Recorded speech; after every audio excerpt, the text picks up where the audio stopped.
Okay, it's officially after midnight, so it's Thursday, so it's not really new comic book day, but I did just get home. So I hit two different stores, and I finally received a key Silver Age book in the mail, which has been in USPS limbo for over almost a month. So if you'd like to find out what everything I got, stick around.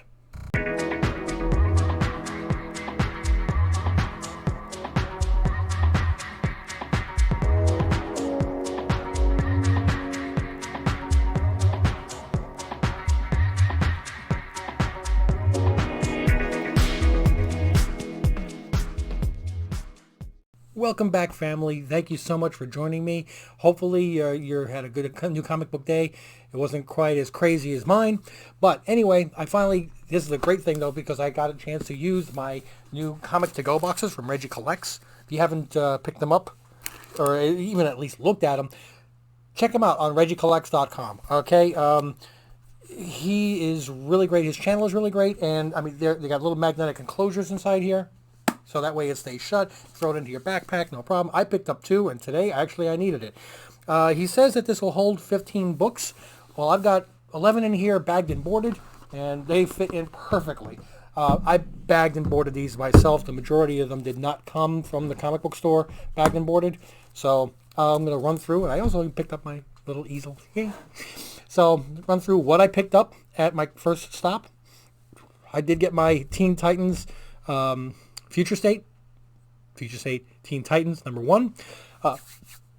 I wanted to pick that one up. I was able to pick up not only Darth Vader #9, which I wanted, but I did get, like I was trying to get, the variant with Chewie and 3PO. This is one of those ones. This is just a variant, okay? It's not a 1 in 10, 125, or anything. It's just a variant that came out. And this is one of the things that aggravates me with comic book shops. I was there, they opened at 11 o'clock, I was there at 10 after 11. Okay, so it's not like they had a flood of people come in, but since they thought this would be a better book, they raised the price from the cover price of $3.99 to $9.99. And basically, it's, oh, you really want this one? Then you're going to, I understand if you want, like, by the end of the day or halfway through the day, you sold half the issues. This is really flying out the door. Okay, but this is, I think people are going to really want this one. Let me gouge the price on this. And a lot of comic shops do that. It's annoying to say the least. And I'll actually make a point when I get to one of the ones later on. Okay? Anyway, I did get the Chris Claremont Anniversary Special. This was a variant. Okay? It had Daniel Moonstar and Demon Bear. I love the Demon Bear in the background there. And again, this was another $9.99. But again, I have to drive round trip 2 hours to get to my local comic book shop. So I'm really going to have to start looking into finding a decent online and making my picks and paying for shipping, because I can't keep doing this, overpaying for books. I picked up Essentia #1 in cover A and in cover B. In all honesty, cover B, I don't know how to say this other than it pops so much more when you see it in person. These colors, the purples, the fuchsia, and everything on here. I mean, it looks nice on the camera, nice on the screen, but if you see this in the store, it's just, whoa. I don't know which one of the two of these is going to be the hotter one. I'm gravitating more to this one, but I haven't read the story to know if this particular scene and this child in the bottom is specifically important to the story to know that that's going to be the hotter cover. I couldn't tell you. So, like I said, I just picked up both. Hulk and Submariner, Immortal Hulk, #42. Hulk and the Submariner, Tales to Astonish, one of those homage covers. I saw this. I loved it. And, of course, I wound up paying $9.99 for it. I find that so annoying. Now, the next one, I got the ones that I wanted, okay? It took a little doing because the store had, at cover price, and I appreciated this, but they also had limit 1 per customer. Which is done by the same person who wrote Ice Cream Man. And let me tell you, this was flying off the shelves. But the thing is, it's cover A, and cover B. Now, I only wanted one of cover A and one of cover B. I'm not trying to buy them out. I'm not trying to buy 5 of them or 10 of them or get, so I can drive up the prices. I just wanted to get 1A, 1B for myself. And I got to the register and he said, no, it's one per customer. I said, it's not one cover per customer? He said, no. Okay, so I took cover A, and I actually talked to one of the other people that was there, and I asked him, are you planning on buying Haha? And he said, no, I have no interest in it. I said, okay, if I give you the money, would you please buy me a copy of cover B? Just because I wanted to have it. I mean, again, I wasn't trying to gouge or take over the market. I just wanted to have one of each. And he was nice enough to do that for me, and thankfully. But I also was able to get the blank version. There was no limit on these because he had raised the price to $9.99, of course. But you could buy as many of these as you want. But hopefully, shows will come back. Hopefully, or they'll have CGC signings. And if Prince Del Rey does any type of signing or has any type of event, I want to have this book sketch signed. That's something I really wanted to get. Now, this is one of the ones that annoyed me, and I loved it so much, I picked it up anyway. The Gwenom versus Carnage. This was the 1 in 25, I believe, but it's the In-Hyuk Lee. And let me tell you, this is another one of those books that when you see it in person, it looks so much better than when you see it on my screen. It's gorgeous. And he was asking $100 for it. And I'm like, it's a 1 in 25. He said, well, you got to understand, I got to buy 100 copies to get that. I said, okay, so you buy 100 copies and you sell, 25 copies. I'm sorry. Buy 25 copies. They're $4 each. That's $100. And this book is supposed to be $3.99. So if I spend the other $4, will you give me 25 copies of Gwenom versus Carnage? And he said, no. I said, okay, well, that's actually what the price should be. If I buy 25 copies to cover that, I should be able to buy that at cover price. And he said, no, that he had 2 of these and he sold one already. One was pre-sold. And this doesn't make any sense to me. You're, again, 10 minutes after the store opens, and you're already, jacking up the prices on brand new books. Part of the joy of New Comic Day is getting there and picking up at cover price the books. You make the special trip to get there. You want to at least have a chance to get a cover price book before it's no longer cover price. And a lot of stores are taking that option away from you. I personally find that very annoying. But anyway, I digress. When I got done with that store, I realized that there was one other book that I saw on Bueller's, Talking Comics with Bueller. And it was a book that has been under the radar with me. I didn't know anything about it. I'm just going to move these off to the side so I can get to the next box. And it was Serial, not like cornflakes. Serial. Serial as in serial killer. The story on this has got me so intrigued, and it is a 10-year-old girl who 50 years ago was, this is if I get it right because I haven't read it yet, was possessed by a demon who made her become a serial killer. Okay? But since she was possessed by the demon, she did not age. So for 50 years, has been a 10-year-old serial killer girl, which nobody has caught. And in some way, shape, or form, she has broken free of the demon's control.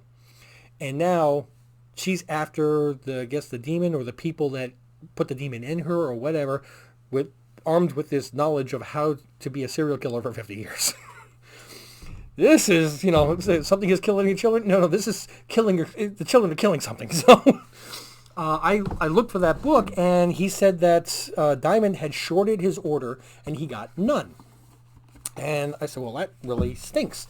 He said he's trying to get them to rush over some copies. Now, I hopped out of my car, and I Googled the nearest store, which was about 5 miles from there. Apparently, I need to move to that town because there's more than one store. But I figured, let me just see if I can get over there and pick up a copy of Serial because I really want to read this. And I got there, and that was called Great Escape. Cute little store. I like it. Cinema Mall. Little shopping center thing.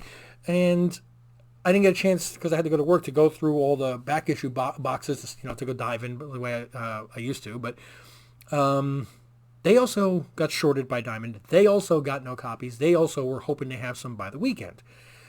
And so then I hopped back in my car and I started looking up, the normal places, Midtown, Golden Apple, and just seeing if I could order a copy. Everybody sold out. I'm like, this is one of those ones. The book that everybody talks about is not the one that's going to shoot up in value as much as the book that nobody knew about.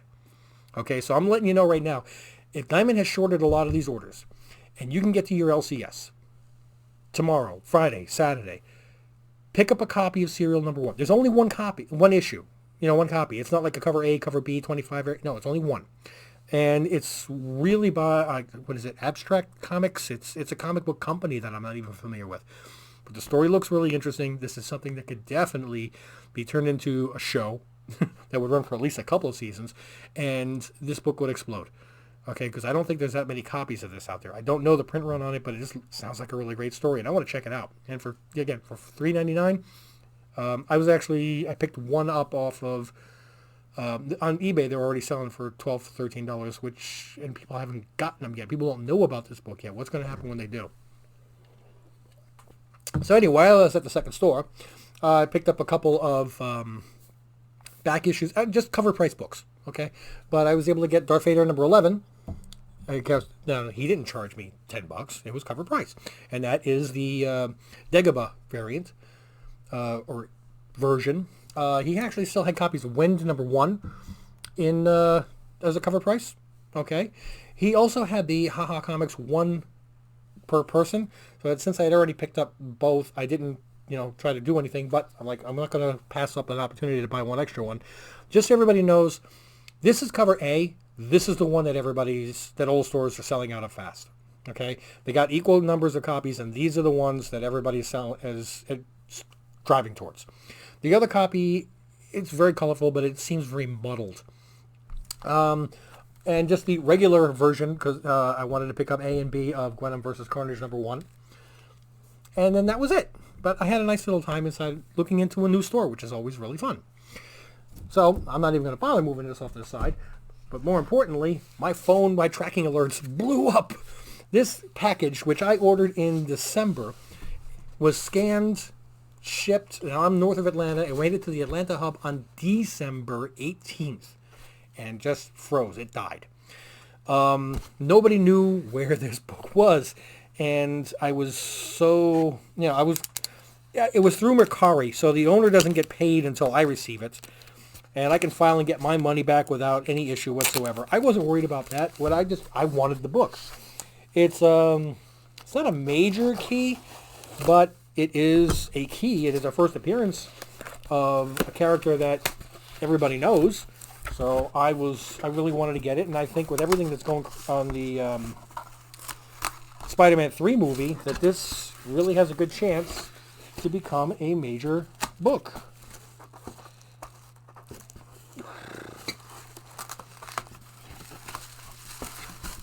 Thank you. Okay. I'm doing this after midnight, and if I wake up my wife, I'm a dead man. So it is ASM number 37. First appearance of Norman Osborn.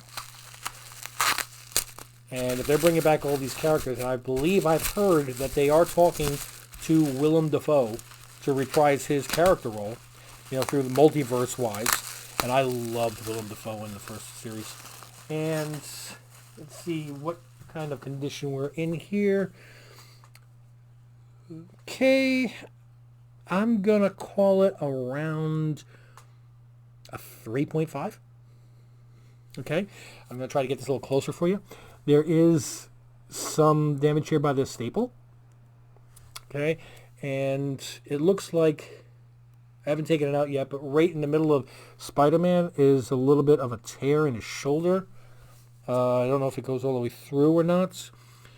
There's definitely some damage along this edge here. But overall, I am still very happy for it. I've been trying to get... Oh, this guy even uses the resealable tags. No tape. Okay, so this is a man after my own heart. And he's been waiting to get paid for this thing since the beginning of December. So he promised me that I was not going to get a better condition book at the price that I paid for.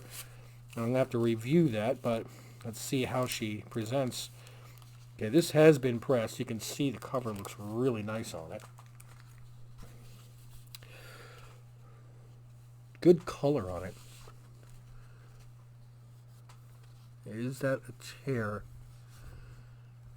No, I don't know.